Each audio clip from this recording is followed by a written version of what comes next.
Selamat pagi anak ibu sekalian. Di sini kita berjumpa lagi dengan Ibu Raya Nenggolan Sarjana Pendidikan mengampu mata pelajaran PKN untuk kelas 12. Nah, bagaimana kabarnya, Nak? Semoga kabar anak-anak ibu sekalian dalam keadaan sehat. Dan tetap semangat untuk mengikuti pembelajaran kita pada pagi hari ini. Nah, sebelum kita memulai pelajaran kita, ada baiknya kita berdoa menurut agama dan kepercayaan kita masing-masing. Berdoa dimulai. Berdoa selesai. Nah, adapun materi kita pada pagi hari ini yaitu bagian yang kedua, yaitu pentingnya perlindungan dan penegakan hukum.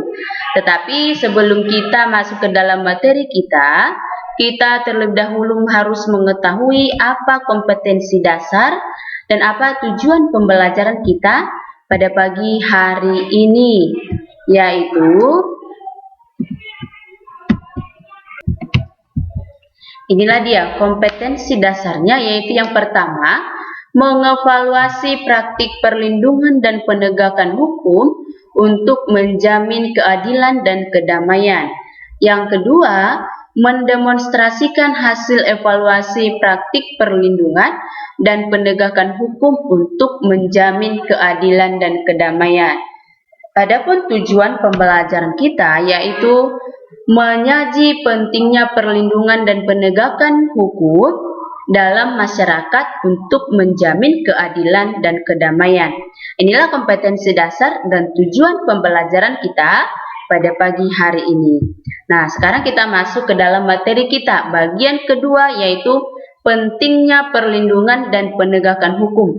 Apa sih manfaat perlindungan dan penegakan hukum itu? Nah, ini dia.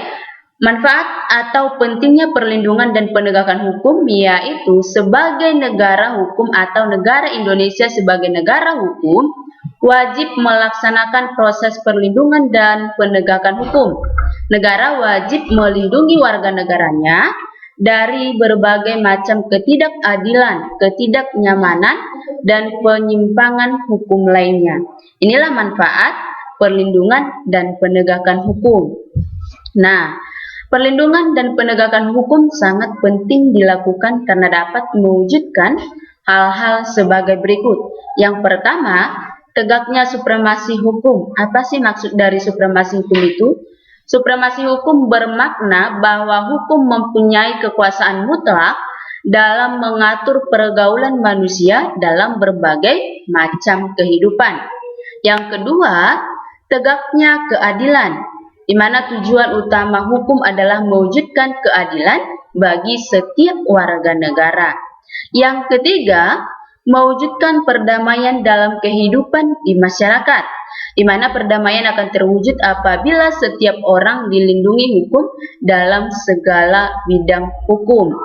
Jika perlindungan dan penegakan hukum dilakukan oleh suatu aparat hukum, tentunya masyarakat juga atau sikap masyarakat juga harus mendukung. Karena jika sebaliknya, jika masyarakat tidak mendukung apa yang dilakukan pemerintah atau aparat negara, maka perlindungan dan penegakan hukum itu tidak akan berjalan dengan baik, tidak akan menghasilkan hasil yang baik.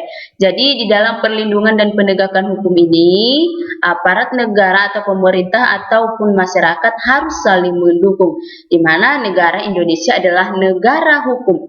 Apapun yang dilakukan oleh manusia atau oleh setiap warga negara tentunya harus dilindungi oleh hukum, harus dibarengi dengan aturan-aturan yang berlaku sesuai dengan ketentuan yang berlaku. Inilah dia perlindungan dan penegakan hukum yang sangat penting dilakukan. Nah, yang selanjutnya, menurut Surjono Sukanto, keberhasilan proses perlindungan dan penegakan hukum tidaklah semata-mata menyangkut ditegakkannya hukum yang berlaku, akan tetapi sangat bergantung pada beberapa faktor, yaitu yang pertama hukumnya. Maksudnya, undang-undang yang dibuat tidak boleh bertentangan dengan ideologi negara. Yang kedua, penegak hukum, yaitu pihak-pihak secara langsung terlibat dalam bidang penegakan hukum.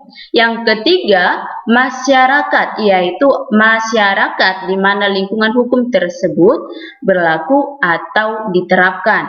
Yang keempat, sarana atau fasilitas yang mendukung penegakan hukum. Dan yang terakhir yaitu kebudayaan, yakni mencakup nilai-nilai yang mendasari hukum yang berlaku, di mana apa yang dianggap baik akan dianut dan apa yang dianggap buruk akan dihindari. Nah, inilah yang Ibu bilang tadi, yang kelima ini. Jika salah satu dari unsur ini tidak ada, maka proses perlindungan dan penegakan hukum tidak akan menghasilkan hasil yang baik. Jadi di mana suatu proses perlindungan dan penegakan hukum itu haruslah dibarengi, haruslah didukung dengan sikap masyarakat yang baik. Inilah dia keberhasilan proses perlindungan menurut Surjono Sukanto.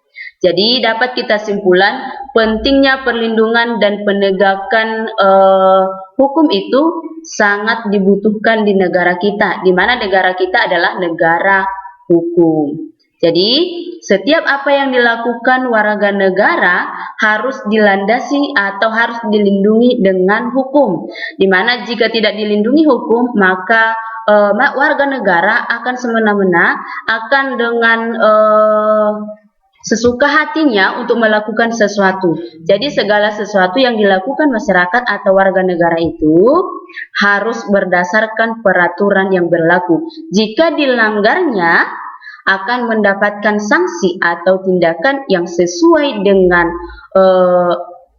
hukuman yang berlaku atau sesuai dengan peraturan yang berlaku. Inilah dia manfaat atau pentingnya suatu perlindungan dan penegakan hukum, di mana perlindungan dan penegakan hukum ini akan mewujudkan suatu kedamaian atau kenyamanan suatu warga negara. Inilah materi kita pada pagi hari ini. Semoga bermanfaat bagi anak ibu sekalian.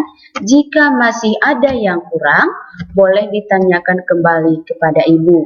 Silakan bukunya dibaca di rumah, tugasnya juga silakan dikerjakan dengan benar.